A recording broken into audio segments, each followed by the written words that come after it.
সুন্দরভাবে আমাদের বাবু ভাই অত্যন্ত সুন্দরভাবে গান করতে পারেন, সেই গান গাইয়ে আমাদেরকে শোনাবেন। আমরা এখানে 4-5 জন যা আছে সবাইকে গান গেয়ে আজকে শোনাবেন, সেই গান শোনার জন্য আমরা অতি আগ্রহী। তাই বাবু ভাইকে অনুরোধ করবো একটা সুন্দর করে গান শোনানোর জন্য। তোমার সাথে কিছু স্বপ্নে দেখা, কিছু গল্পে শোনা, ছিল কল্পনা জল ছিল প্রাণে দোলা।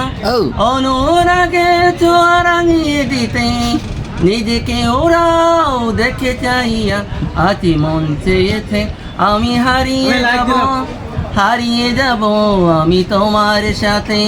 তুমি ভাষাও আমায় এই চলা স্রোতে, চিরসাথী রইব কাছে। তাই যা দেখি আর সবই ভালো লাগে, নতুন গানের সুরে ছন্দ জাগে, দিনের আলোর মতো ছন্দ নিজেকে ওরাও দেখে চাহিয়া আজ মন চেয়েছে আমি হারিয়ে যাব আমি তোমার সাথে। ও হালাতান গলার মারে ফেটপুরে আতন দিতেছে।